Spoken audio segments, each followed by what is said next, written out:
Unaware his wife planned to hand him a $600 million inheritance, wicked husband pushed her out of their home. What she did next? He didn't just get angry. He grabbed her suitcase, dragged it down the hallway of their beautiful suburban home, and pushed his wife out of the front door so hard she stumbled barefoot onto the cold porch tiles. That evening, Elena Collins stood there shaking, still holding a small white gift box in her hand.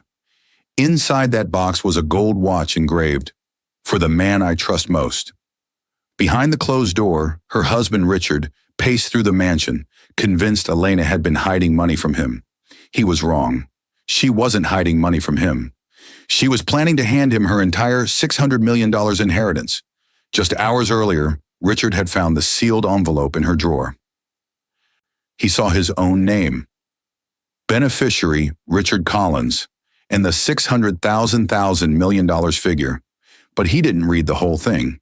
He didn't see the lines explaining this was the draft for her surprise gift, transferring her inheritance to him as a gesture of ultimate trust and love. He didn't see her father's words, thanking him for loyalty. All he saw was a story he built in his own mind, a mind already poisoned by his mistress. She's playing me. She's hiding my share. She's keeping control. So instead of asking her, he shouted, accused, and threw her out. He thought he was winning. What he didn't know was this: the woman standing outside that door in tears was still the one holding the power to destroy or save his future. With one decision, one signature, and one truth he never bothered to read. Dear viewers, thank you for being here. If you watch without subscribing, it's like letting Elena's story be pushed out into the cold and forgotten. When you subscribe, you stand with every person betrayed after giving everything. Please click that button now and tell me in the comments where you're watching from. The sound of a closing drawer snapped through the quiet house. Sharp, sudden, like a secret being sealed. Then silence returned. Morning light spilled across the polished floors of the Collins home, catching on silver photo frames that told stories of perfect smiles, wedding photos, charity galas, vacations. It was the kind of home that looked peaceful, but held too many echoes. Elena Collins, 36, stood still for a moment, her reflection caught in the glass. A woman of grace and quiet poise. Her presence had always been described as soft but steady. She moved like someone who'd learned that kindness was strength. Her dark hair fell loosely over her shoulders, and her eyes, a calm gray, held both gentleness and the faint shimmer of old sorrow. The Collins family home had been a gift from her late father, a man whose wealth came from decades of real estate and philanthropy. When he passed, he left Elena everything: his fortune, his companies, and his foundation. Yet she had never treated it as hers. Money is a tool, her father used to say, but love is the legacy. Now she was about to prove him right. On her writing desk, a neat stack of legal documents waited beside a single cream-colored envelope. The top page bore the words, Private Trust, Beneficiary, Richard Collins, her husband's name. Elena's hands trembled slightly as she touched it. She had spent months preparing the transfer, $600 million in inheritance funds, to be moved from her personal estate into a new trust bearing his name. It was to be her final gesture of love, a surprise for their anniversary next week, a move that would make him feel secure and honored, the way her father had once made her mother feel. She smiled faintly at the thought. Her phone buzzed beside the envelope. A message appeared on the screen from Martin Hale, her longtime lawyer and family advisor. Martin: Elena, the draft trust agreements are ready for your review. Are you still certain about full beneficiary control, not a managerial trust? Once we file these, reversing it is complex. She read it twice, her lips parting just slightly as though to respond aloud. Martin had been her father's lawyer before hers, an honest, cautious man in his 60s who always looked out for her best interests. He had watched her grow up, seen her graduate, marry Richard, and become the face of her family's foundation. Elena texting, Yes, Martin, full control. It's time. He deserves to feel secure. She sent the message and set the phone down gently. For a long moment, she stood by the window, looking out at the peaceful neighborhood, the trimmed hedges, the gentle sway of trees. But inside, her thoughts wandered to the past. 12 years ago, the scene softened in her mind. A small wedding garden, white lilies everywhere. Richard had been younger, charming, with that confident grin that melted through her doubts. He was not born into wealth, but he had ambition, and she had admired that about him. He told her he wanted to build something real, and she had believed him. After the ceremony, her father had taken her aside and handed her a letter. She could still hear his voice. Remember, love is proven in what you give, not what you keep. That letter still rested in her jewelry box, folded neatly beside her wedding ring box. Back in the present, Elena opened the drawer under her dresser. Inside lay the keepsake box her mother once owned. Ivory edges, brass latch. She placed the sealed envelope, containing the final draft of the trust agreement, carefully within it, as though tucking a fragile piece of her heart away. Soon, she whispered, smiling softly, soon he'll know what I've done for him.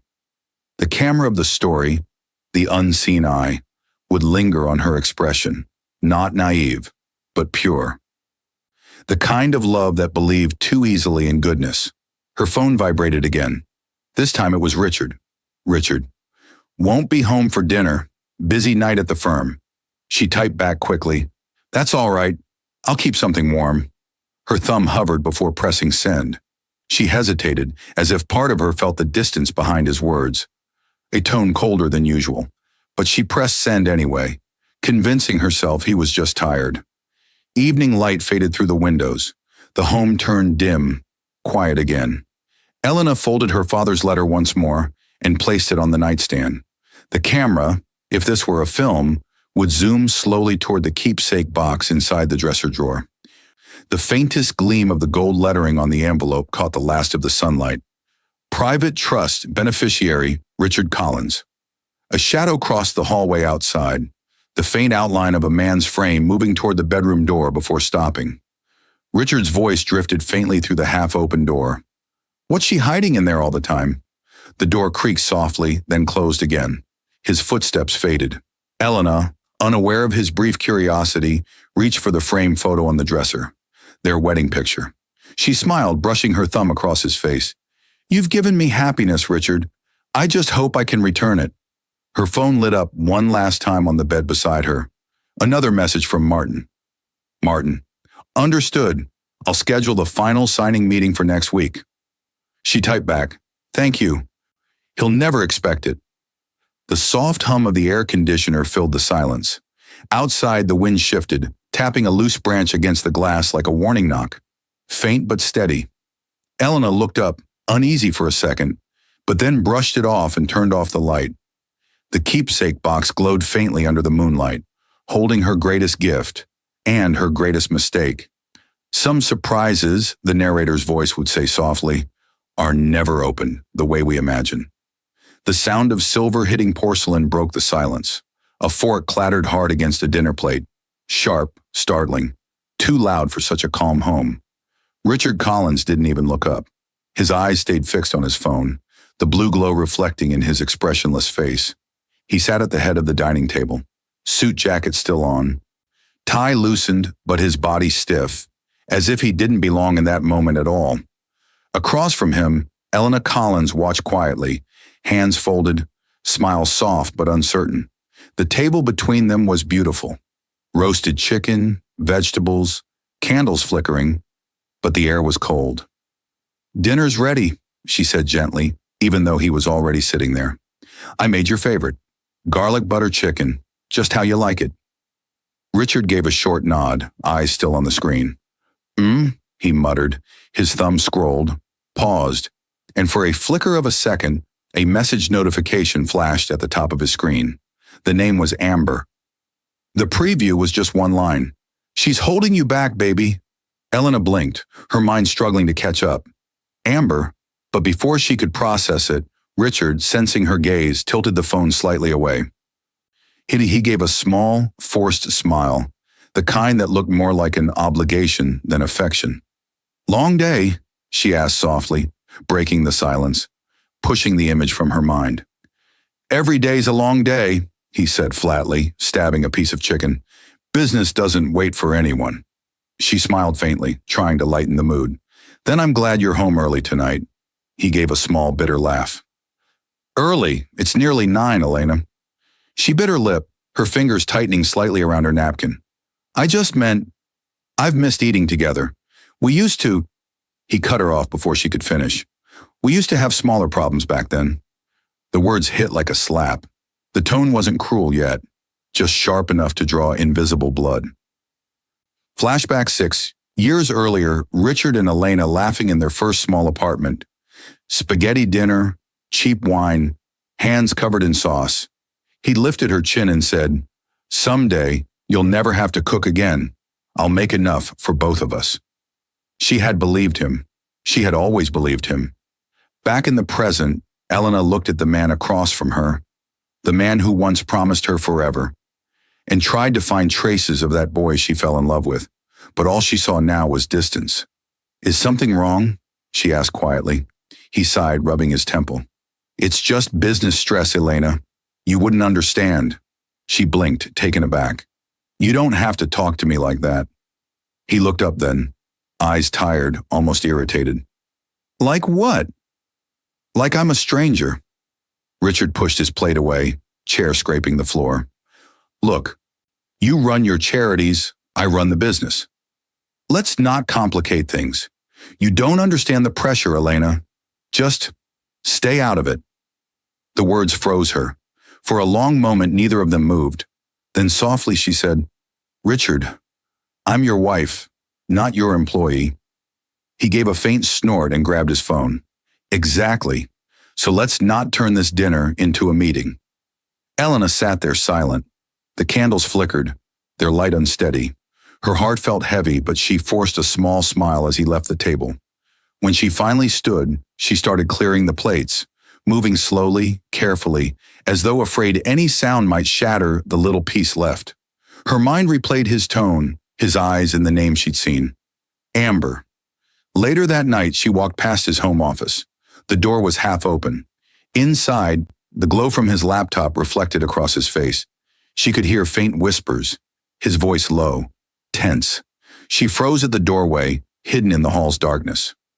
Richard, I know, just give me time. She trusts me completely. Elena's hand gripped the doorframe. Who was he talking to? What did they need time for? She told herself it was business, a hard client, a difficult negotiation. But the memory of the name Amber pricked at her denial. She stepped back quickly, not wanting to hear more, not ready to believe what she already suspected. She walked down the hallway quietly, her steps slow and measured. In her chest, her heart beat hard enough to echo in her ears. Inside the office, Richard ended the call. His face hardened. He leaned back, opening his inbox, scanning through business messages. Then one caught his eye, an unread email from Martin Hale's office, CC'd to him as a courtesy. Subject, trust account, notification of transfer preparation. He frowned, confusion crossing his face. He clicked it open. It was dense legal jargon. Notification of preparation, fiduciary review. Beneficiary, Richard Collins. He didn't have time to decipher it. He closed it, but the subject line stuck in his mind, planting a seed of suspicion. What is she doing now? He muttered. In the bedroom, Elena sat on the edge of the bed, staring at her phone. She almost typed to her lawyer. Martin, maybe we should wait before finalizing anything. But she didn't. Instead, she whispered to herself, he's just tired. He still loves me. Her voice cracked at the end. She placed her phone aside and turned off the lamp. The room darkened, but the glow from Richard's office under the door stayed on, flickering late into the night. Sometimes love blinds us, just long enough for betrayal to find the door. The office door slammed so hard the sound echoed through the marble hallway. Papers fluttered off Richard Collins' desk and fell to the floor like white feathers after a fight. Richard, calm down, a woman's voice said softly, steady but sharp underneath. Amber Wells, mid-30s, striking, confident, leaned casually against the edge of his desk, her red lips curved in a knowing smirk. She wasn't the type who begged for attention. She commanded it. Her perfume filled the room, faintly sweet, but heavy enough to linger. Richard ran a hand through his hair, pacing near the large glass window overlooking the city skyline. "You don't understand, Amber," he muttered. "She's hiding something. I saw an email last night, a trust account, with my name on it, but she never said a word." Amber's eyes glimmered like she'd just been handed ammunition. "A trust account," she repeated, tilting her head. "In your name?" He nodded, frowning. "Yeah, just a notification. No details. Still, why would she be moving money under my name without telling me?" Amber moved closer, her voice softening into a dangerous whisper. "Because women like Elena don't share control. You said her father left her everything, right?" Richard stopped pacing. His jaw tightened. "Yeah. He didn't trust me much when he was alive." Amber circled him slowly, her heels clicking against the floor like a ticking clock. "Exactly. And now she's doing the same, hiding her power behind a smile." She touched his arm, nails light against his sleeve. "You built her foundation's profits, didn't you? You run the business side." He hesitated. "I manage it. Yes, I tripled the endowment." "Then why are you living under her shadow?" she pressed. "You should be running everything." Flashback 8. Years earlier, Richard at a Collins family dinner.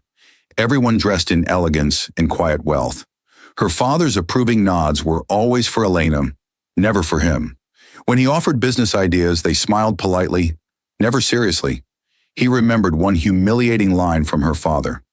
"Ambition is fine, Richard, but some thrones can't be inherited through marriage." That sting had never left. Amber's voice pulled him back to the present. "You see? She's probably moving that money so you'll never have access.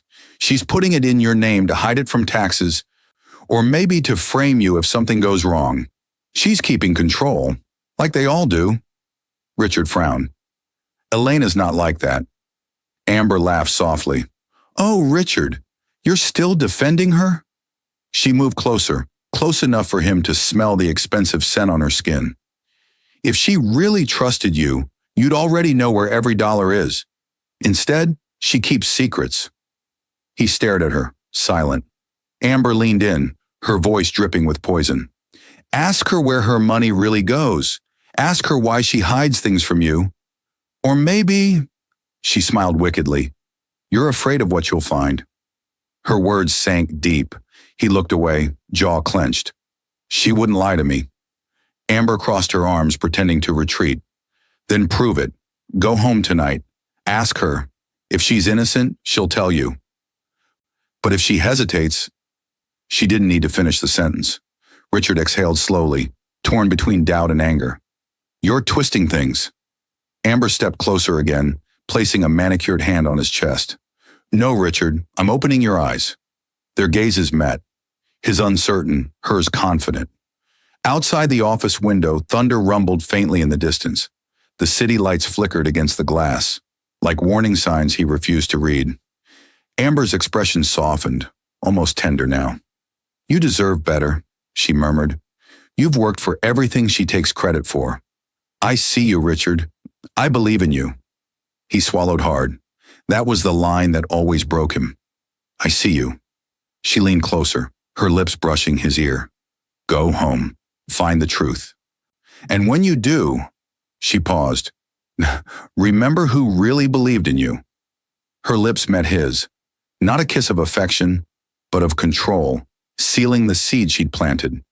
As she pulled away, she whispered with a satisfied smirk, "She'll never see it coming."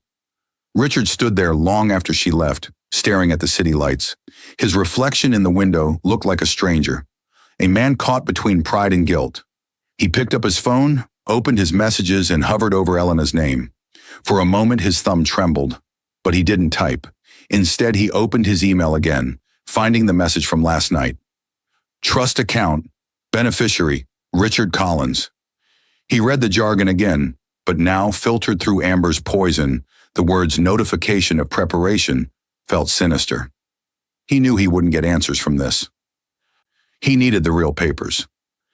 He was looking for a secret to confirm his fears, but he was about to find a truth he couldn't comprehend. The sound of drawers slamming filled the quiet morning. Sharp, fast, desperate. Richard Collins tore through the master bedroom like a man searching for evidence of a crime. Shirts flew from hangers, Drawers banged open and shut, papers scattered across the bed.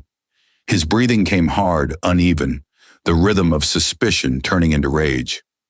"Where is it?" he muttered under his breath. "Where the hell is it?"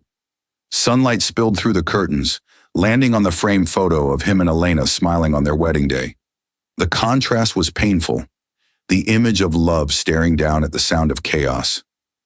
Amber's words echoed in his mind, the same ones that had haunted him all night. "She's hiding your share. Richard, women like her always do." He'd barely slept. Every whisper of doubt, every memory of her father's disapproval, twisted together like poison vines in his head. Then as he yanked open the lower drawer of Elena's dresser, something caught his eye, the faint glint of brass. He froze. A small ivory box lay tucked at the very back, half hidden under folded scarves. It looked old, a family heirloom. His pulse quickened. He pulled it out, placed it on the bed, and opened the latch. Inside lay a single cream-colored envelope. "Private Trust, Beneficiary, Richard Collins." The words hit him like thunder. His own name, her father's handwriting on the return address. He ripped the seal open with shaking hands. The first page bore a legal header, filled with numbers that made his eyes widen. 600,000 or $1 million. For a second, his breath stopped. 600 million? He whispered. He unfolded the next page, a cover letter from her father's estate, his eyes scanning for the catch. He saw legal phrases, "in recognition of," "gratitude for his." But before his brain could assemble the meaning of the words, his phone buzzed on the nightstand, startling him. Amber. He hesitated, torn between the paper and the call. Then with a growl, he answered, putting the phone to his ear with one hand while still holding the document. "Did you find proof?" Her voice purred through the speaker. He looked at the paper again, the numbers searing into his brain. "Amber, I think she's been moving $600 million. It's in my name." Amber's tone sharpened instantly. "I told you, she's setting you up. That's the classic move, Richard. She's hiding it in your name before she drains the account and leaves you with the tax bill. Or worse, the blame. She's playing you." That question hit deep. The gratitude he'd glanced at. It must be a lie. A legal trap. In his mind, the story rewrote itself. She wasn't gifting him anything. She was using him as a shield. Amber's voice softened. "Don't be naive, Richard. You said she's been distant, secretive. This is your proof. She's using you just like her father always did." His jaw clenched. "You're right." He didn't look down at the paper again. He didn't read the full, beautiful line that would have told him the truth. "To transfer my estate to my son-in-law, Richard Collins, as a gesture of gratitude for his loyalty and love toward my daughter." Instead, his vision tunneled. His anger, fed by Amber's poison and his own deep-seated insecurity, blinded him. He crumpled the document in his fist. "She played me," he hissed. "All this time she's been planning this behind my back." Amber's voice dropped into a satisfied whisper. "Then it's time she learns who she's dealing with." He hung up without another word. For a long moment he stood still, chest heaving, eyes fixed on the crumpled paper. Then slowly he unfolded it just enough to smooth it out, folded it back, and shoved it into his jacket pocket. The bedroom around him was a mess. Clothes on the floor, drawers hanging open, the soft morning light now cold and gray. He looked at the wedding photo again. This time his reflection in the glass made it seem like the man in the picture was staring back at him with quiet disappointment. Richard grabbed the frame and turned it face down. Then with one last hard breath, he muttered to himself, "She thinks she can outsmart me. We'll see who loses everything first." He stormed out, the door slamming behind him. The echo lingered through the house like a warning. Foreshadowing line, ending beat. But downstairs on the kitchen counter, her anniversary gift still waited. A small gold watch engraved with his name and a love he no longer believed in. The front door slammed against the wall so hard the frame shook. "Richard," Elena called softly, stepping inside with a smile, her heels clicking against the marble floor. She carried a small white box wrapped neatly with a gold ribbon, the kind of simple gift that meant everything to her. The soft glow of evening filled the house, and the faint scent of dinner she'd prepared earlier still hung in the air. No answer. "Richard?" she tried again, setting her purse on the table. From upstairs came a sharp sound. Drawers opening, something slamming shut, footsteps pacing. She frowned and climbed the stairs, the gift still in her hand. At the top, she saw him.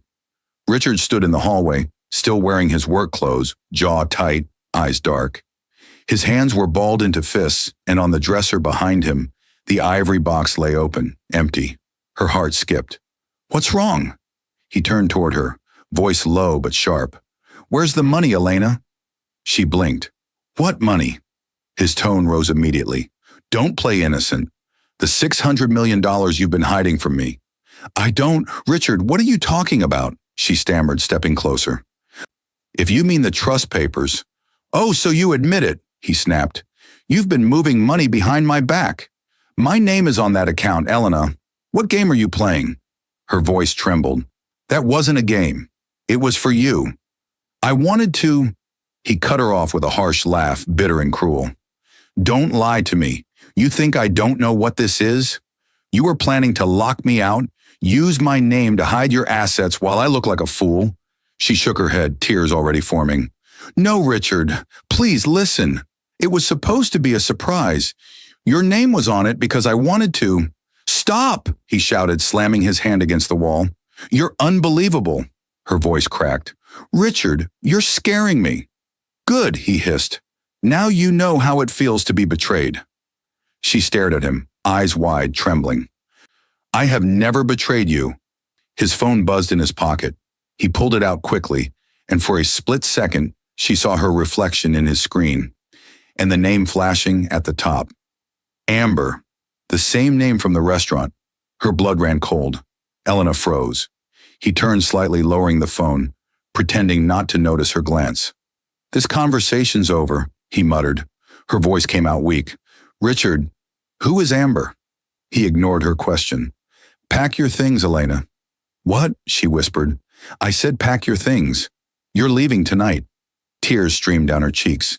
"You're asking me to leave our home?" "I'm not asking," he said coldly. "I'm telling you. You've been lying to me, hiding money, manipulating everything since your father died. This house is mine now." Her breath hitched. "You're... Richard, this house was my father's." He snapped on. "Don't talk about your father. He never respected me. He didn't trust me. Just like you." "Richard, please," she pleaded, stepping closer. "You're wrong. Everything I did was for you. The trust, the papers.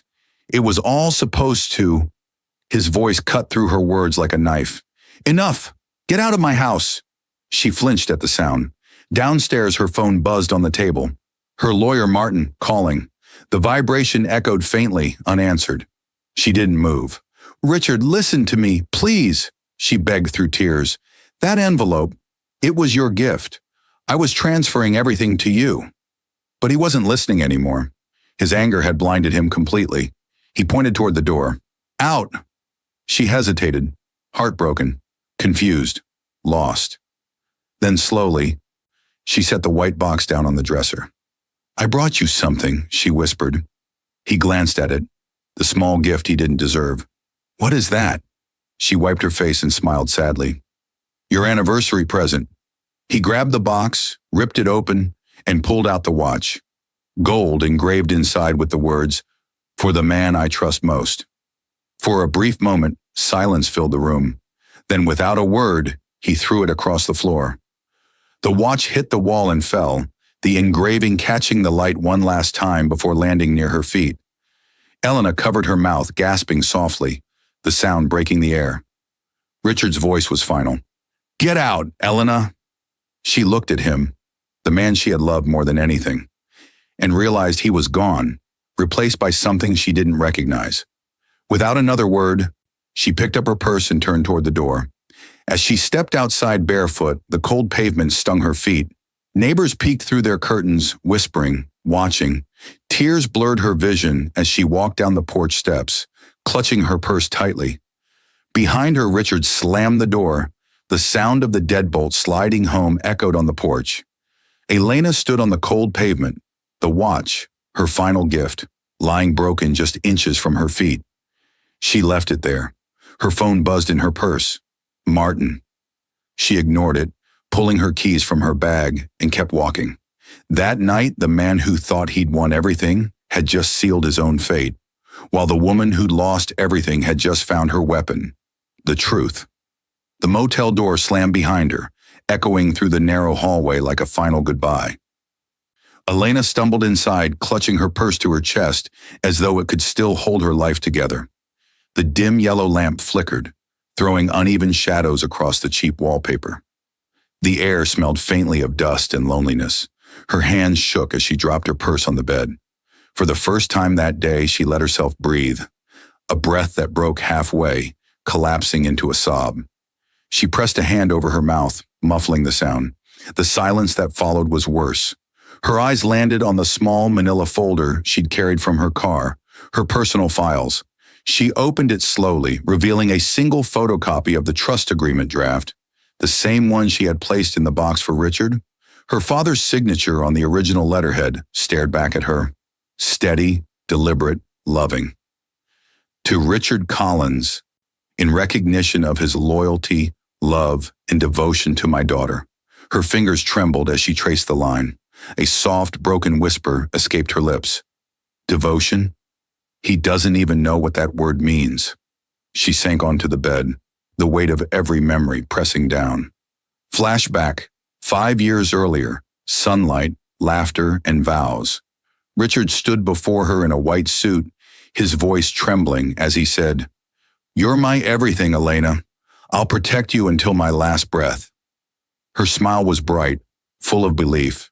Her father had been there too, watching quietly from the front row. After the ceremony, he had taken her aside, his voice low and kind. "You'll know who truly loves you when you give them power," he said. "Some people shine under it, others burn." At the time, she thought he was warning her about the world, not the man she married. The memory faded. The motel room came back into focus, small, lonely, painfully real. Elena reached for her phone. Dozens of missed calls from her lawyer, Martin Hale. She wiped her tears and pressed call back. "Martin?" Her voice was barely a whisper. "Elena," he said gently, his tone full of concern. "I heard what happened.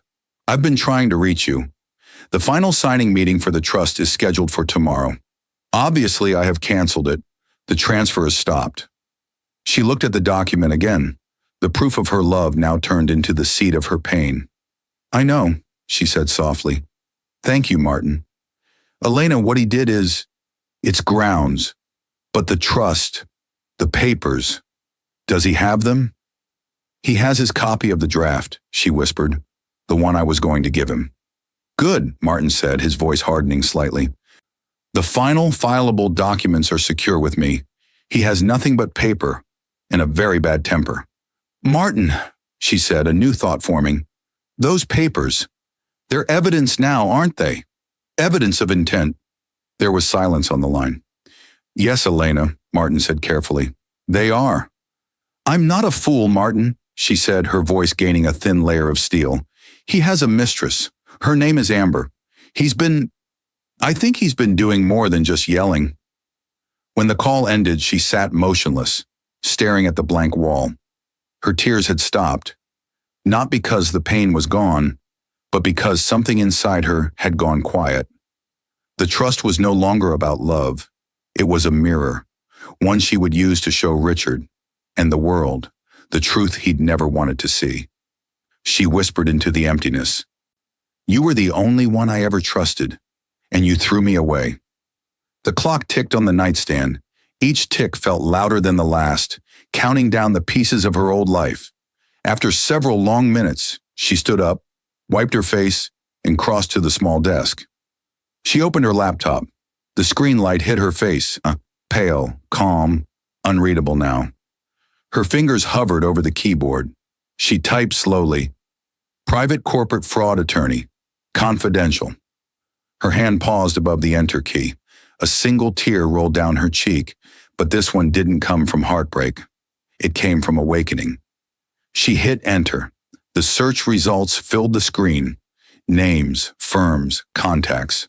For the first time in days, she exhaled without shaking. Her reflection in the screen no longer looked like a broken woman. It looked like someone preparing for something deliberate.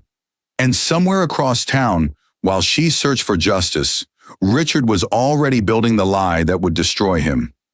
The printer whirred to life, spitting out one page after another, contracts, emails, and financial reports. The sound filled the lawyer's office like the rhythm of quiet warfare. Elena sat at the long wooden table, her posture straight, her face calm. 2 weeks had passed since the night Richard threw her out. In that time, her grief had changed shape. It wasn't pain anymore. It was purpose. Martin Hale, her lawyer, stood across from her, holding a file thick with documents. He was in his early 60s, kind eyes, graying beard, a man who never raised his voice, but always made himself heard. He looked at her carefully. This is a divorce filing, Elena. But what you're asking for goes beyond that. Are you sure you want to do this? Her eyes stayed fixed on the documents. Yes, he manages my father's company. He has access to the foundation. I want to know what he's done. Martin exhaled. Then we'll need someone to dig deeper, quietly, someone who can find what we can't. A black car pulling up outside a small private office building. A man in his 40s stepped out. Caleb Turner, a private investigator, former police known for finding truths people tried to bury. He shook Elena's hand firmly when they met. Mrs. Collins, he said, I understand you're not looking for revenge. You're looking for proof. Elena nodded slowly. Proof is revenge. His expression softened, respect in his eyes. Then I'll get you everything you need. Over the next few days, a quiet storm began to build. Elena kept her routine simple, visiting the foundation, attending charity meetings, smiling for the public. On the surface, she looked like a woman healing, but underneath, she was gathering ammunition. Caleb sent her updates daily. The evidence came piece by piece, each one colder, uglier than the last. One night, her phone buzzed. A new message from Caleb. You'll want to see this in person. She met him in Martin's office later that evening. The rain outside drummed softly against the windows. Caleb laid a folder on the table. He's been using your family foundation's funds, Mrs. Collins. Money meant for charity, redirected into his personal accounts. And, he paused, sliding a photo forward, into hers. Elena's breath caught. Amber Wells, the mistress, stood smiling in the photo, wearing Elena's necklace. A delicate gold pendant shaped like a heart, the one Richard had given her on their 5th anniversary. For a long moment, Elena said nothing. Her hand hovered over the picture, trembling slightly. Then her voice came, quiet but razor sharp. Perfect. Caleb nodded. There's more. He's been falsifying reports for months, claiming the foundation's losses are market-related, when in reality, he's been pulling funds to cover debts. Martin frowned, flipping through the documents. This is criminal, Elena. These could lead to federal charges, fraud, embezzlement. Elena looked at the window, her reflection faint in the glass. Then we'll let the truth do what anger couldn't. Montage. The silent war. Elena signs papers under dim light, her expression calm. Caleb photographs hidden documents in Richard's office after hours. Martin reviews bank records, highlighting suspicious transfers. Elena watches Amber's social media feed, noticing luxury items that didn't exist a month ago. A courier delivers a sealed envelope labeled Confidential Forensic Audit. Every step was quiet, every move deliberate. A week later, Elena sat in her small apartment, reviewing the final folder. Inside were photos, messages, bank statements, all threads of the same web Richard had built around his lies. She reached the last page, a screenshot of a message between Richard and Amber. Amber, once you get full access to the trust, we're untouchable. Richard, she won't see it coming. Elena closed the file slowly. Her lips curved into something that wasn't quite a smile. She whispered, neither will you. The next morning, she arrived at Martin's office again. Dressed in soft beige, no trace of pain left on her face. She placed a thick folder on his desk. Everything organized, labeled, airtight. Martin adjusted his glasses, flipping through the documents. This is enough to bring him down. I'm not bringing him down, Elena said calmly. I'm letting him destroy himself. Martin looked up, puzzled. What do you mean? She leaned forward. We filed the divorce, but we hold the fraud charges. We let him think he's fighting over a house. The moment he lies in a sworn deposition, the moment he submits one more fraudulent document to the court, it will trigger the criminal investigation automatically. By the time he realizes it, it'll be too late. Martin stared at her for a long second. Then he nodded slowly. You really are your father's daughter. Elena smiled faintly. The first true smile in weeks. She slid the final set of documents into a folder labeled in neat handwriting. Court filing, dissolution, and trust violation. The camera of the mind, the invisible eye, would linger there. On her hand as she pressed the folder shut, sealing both her revenge and his fate. That night in the quiet of her apartment, she poured herself a glass of water and looked out at the city lights. Each one shimmered like a secret waiting to be revealed. Her phone buzzed once. A message from Caleb. He's moving money again, trying to hide it. She didn't reply. She only whispered, Good. Keep going.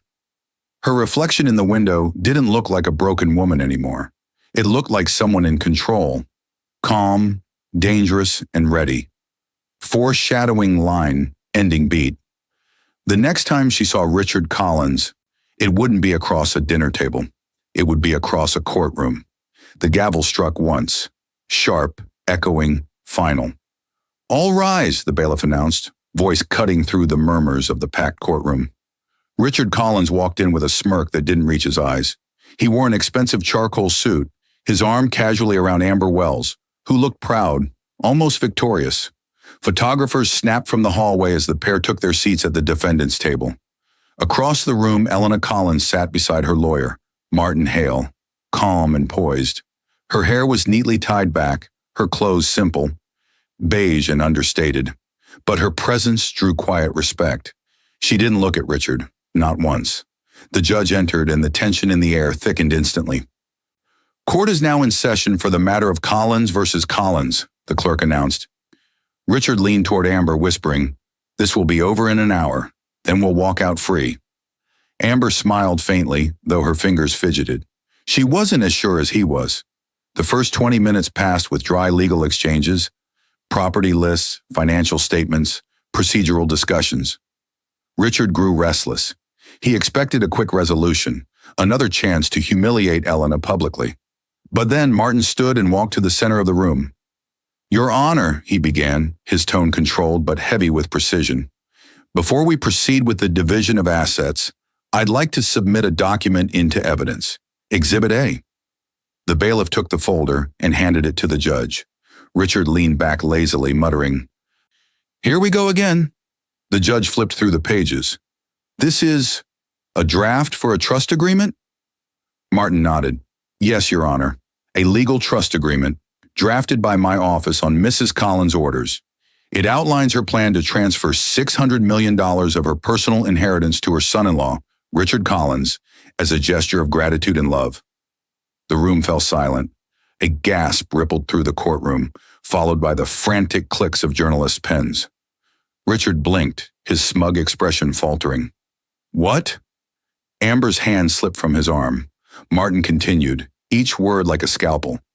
Mrs. Collins intended to finalize this transfer as a surprise for her husband on their anniversary. Unfortunately, before the signing meeting could occur, Mr. Collins expelled her from their home. Richard shot up from his seat. That's a lie. She was hiding it. Sit down, Mr. Collins, the judge warned. Is this document the proof you've been citing in your depositions? Richard paled. Martin didn't flinch. Mr. Collins' proof of her betrayal was, in fact, the greatest act of love she could offer, which brings us to Exhibit B, Your Honor, the real reason we are here. He handed another file to the clerk, a full forensic audit of the Collins Foundation, which Mr. Collins managed. Richard's face drained of color. These documents, Martin said, his voice rising, include bank statements, text messages, and authorization forms, all signed with Mrs. Collins' forged signature. Each transaction tied to Mr. Collins' private accounts, including one that funded a personal property for Ms. Wells. Amber froze. That's impossible, Richard yelled. Those were business reallocations. Martin looked directly at him. With your wife's forged consent? While you were texting your mistress, she won't see it coming? Richard's mouth opened, but no words came out. Elena stood then, calm and deliberate. Her voice carried softly, but every word landed like thunder.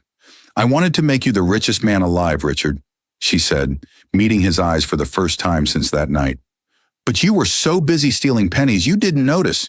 You made yourself the poorest. The judge watched her closely. Mrs. Collins, is it true that this trust was intended for your husband?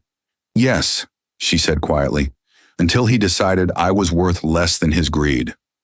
The courtroom stayed silent. Even the journalists stopped writing. Amber tried to speak, her voice breaking. Richard, tell them. Quiet, he snapped at her. But it was too late. The damage was already done. Martin stepped forward again. Your Honor, we respectfully request that the divorce be granted and that the court refer this matter, the criminal matter, to the district attorney. We have evidence of forgery, embezzlement, and trust violation. The judge nodded slowly, flipping through the audit. His face hardened. Mr. Collins, are you aware that perjury in a sworn deposition is a felony? You stated under oath you had no other partners. Richard stammered. That's not... The gavel struck the desk once more. Mr. Collins, the judge said firmly, you are hereby referred for criminal investigation for financial fraud and embezzlement of charitable funds. You will surrender your passport and await the official review. Gasps filled the room again. Richard's face twisted, part disbelief, part fury. He turned toward Elena, his voice trembling.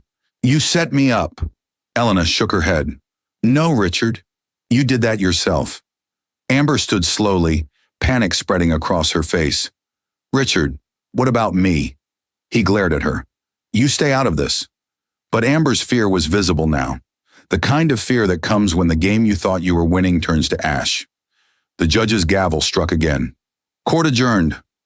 As the room erupted in whispers, Richard sank into his seat, shoulders slumped. Cameras flashed. Reporters swarmed. Amber quietly stepped away from him. Elena, still calm, gathered her papers and turned to leave. Martin followed, placing a gentle hand on her shoulder. You did it, he murmured. She gave a faint smile. No, she whispered. The truth did. As she walked toward the courthouse doors, her heels clicked softly against the marble floor. Steady, unhurried. Outside, sunlight poured through the tall glass windows, warm against her face. But just before stepping out, she paused, sensing movement behind her. Richard stood at the end of the hallway, pale, shaking. His voice, low but furious, followed her like a shadow. This isn't over, Elena. She didn't look back. It's already over, she said quietly. Then she walked away, her silhouette fading into the light. Foreshadowing line, ending beat. But as justice found him in court, Richard still had one thing left to lose, and fate was about to take it. Thunder cracked outside, shaking the windows of the once grand mansion. Inside, the lights were off. The only glow came from a dying fireplace and the streetlight flickering through half-closed blinds. The house, now seized as part of the criminal investigation, was cold. Boxes were being dragged across the floor, but not by Richard, by court-appointed liquidators. Amber Wells stood near the doorway, throwing clothes and jewelry into a suitcase. Her movements were fast, sharp, and angry. Richard Collins sat on the couch motionless, a court officer watching him from the hall. His face was pale, his hair unkempt, his suit wrinkled. Papers lay scattered on the coffee table. Bank statements, court notices, frozen accounts. Every document screamed the same word. Ruin. Amber snapped the suitcase shut. You said she had nothing, she said bitterly, her voice slicing through the quiet. Richard didn't respond. He just stared at the empty whiskey glass in his hand. I believed you, Amber continued, pacing. You promised me the trust, the house, the future. You said she was weak. Richard finally looked up, eyes hollow. I was wrong, Amber laughed, a humorless, bitter sound. You were always wrong. She yanked her coat from the rack and slung her purse over her shoulder. Do you even know what they're saying about you out there? He didn't answer. She stepped closer, her tone cruel now. They're calling you the man who forged his wife's love into fraud. He flinched. Congratulations, Richard, she spat. You finally got the attention you always wanted. Then she walked out, heels clicking across the marble floor, the front door slamming behind her like a final verdict. The silence that followed was deafening. For a long moment, Richard just sat there, staring at nothing. The mansion that once made him feel powerful now felt like a prison. Every shadow reminded him of something he'd lost. A laugh, a touch, a promise.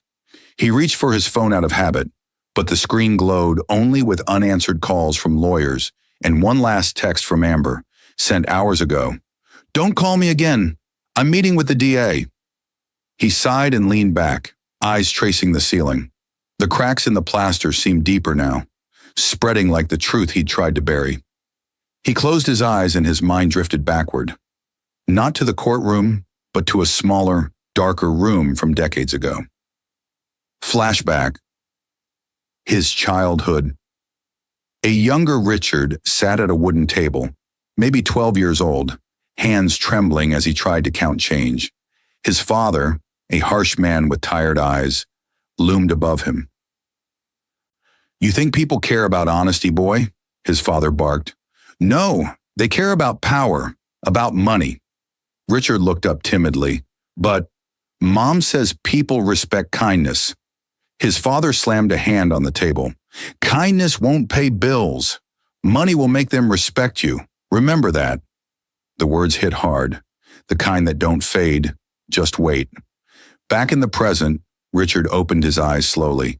He realized he'd spent his entire life proving that lesson right, until it destroyed him. He'd become exactly what he hated, a man defined by greed. The fireplace crackled weakly, then died out completely. He sat in darkness now, surrounded by everything he thought he wanted, and yet he had nothing. He stood up, walking toward the window. Outside, the rain poured down heavy, washing over the driveway where Amber's car lights disappeared into the distance. He stared at his reflection in the glass. Tired, broken, almost unrecognizable. Then his phone buzzed again on the table. He hesitated, picked it up and looked at the screen. A news alert glowed brightly, mocking him. Elena Collins launches $100 million charity for betrayed women. Empowerment born from heartbreak, founder says. Richard's thumb hovered over the screen. His eyes darkened as the words sank in. He sank back into the couch, staring into the void. The irony burned. The woman he had thrown away barefoot on the porch now stood taller than ever, and she had used her pain to build something beautiful. For the first time, his eyes welled with tears. Not from guilt, from realization. He had lost everything, not because she took it, but because he'd never known what truly mattered. The sound of rain outside deepened, the house creaking in the storm. One of the framed photos on the wall, their wedding picture, tilted, then slid off its hook, shattering on the floor. He stared at it for a long moment, the glass fragments reflecting his face in broken pieces. He whispered to no one, I should have read the whole letter. The storm roared louder, wind pressing against the windows as Richard's figure slowly faded into the shadows. The camera, if there were one, would pull back now, showing the once golden mansion swallowed by darkness. Lights off, rooms empty, wealth meaningless. Only silence remained, and the faint echo of a woman's laughter far away, carried by memory. But the world hadn't heard the last of Elena Collins. Her next move would expose more than just her husband's lies. Applause filled the grand hall, lights glittering across chandeliers like fragments of sunrise. The charity gala was in full swing. Elegant gowns, quiet laughter, glasses clinking. But at the center of it all stood Elena Collins, radiant and calm, her presence commanding attention without effort. A banner stretched behind her. The Elena Collins Foundation, rebuilding trust, restoring dignity. The same woman who had once been cast out barefoot now stood before the city's elite, poised and unshaken. As the applause faded, Elena stepped up to the microphone. Cameras flashed. The crowd waited. Her voice came soft, steady, every word carrying the weight of experience. A year ago, I believed love was proven by what we give, she began, her eyes sweeping across the room. But I learned that true wealth isn't what you keep. It's what survives when love is gone. A hush settled over the audience. She glanced toward the glass display beside her, a single item resting within, the gold watch Richard had thrown aside that night. Polished now, shining under the spotlight, the engraving still clear. For the man I trust most. Elena smiled faintly. This watch is the only thing I didn't sell, donate, or rebuild. It reminds me that blind trust is the most expensive thing a person can own. The audience listened, some in quiet admiration, others in reflection. Montage sequence. Elena shaking hands with donors, confidence in every gesture. A young woman hugging her in tears, whispering, "Thank you." Press cameras capturing her as she exits the stage, the city skyline glowing behind her. Across the street, in the shadows, a familiar figure stands. Richard Collins. He wore no suit now, only a simple jacket. His face looked older, hollowed by the months of trials and public disgrace. He was out on bail, awaiting sentencing. The man who once commanded power now hid from the very world he had tried to impress. He watched Elena through the glass doors, eyes full of regret and recognition. Inside, she laughed with guess, a sound pure and light, untouched by bitterness. For a brief moment, their eyes met through the reflection of the window. She didn't flinch or look away. She simply gave a small nod. Not of forgiveness, but of closure. Richard lowered his gaze. Then silently, he turned and walked away into the night, swallowed by the city's lights. Back inside, Elena stood near the display again. The crowd had moved to dinner, leaving her alone with the watch. She reached out and gently adjusted its position inside the case. Her reflection merged with it, the woman she had been and the one she had become. Her voice, soft, thoughtful, closed the night. He lost the fortune I wanted him to have, and the woman who was the real treasure. The music swelled gently, strings and piano, as she walked off stage, the lights dimming behind her. The camera of the mind would linger on the watch, glowing beneath the glass like a buried heart rediscovered. But what she didn't know was that her story was only the beginning for others like her, women who would soon rise from their own ashes,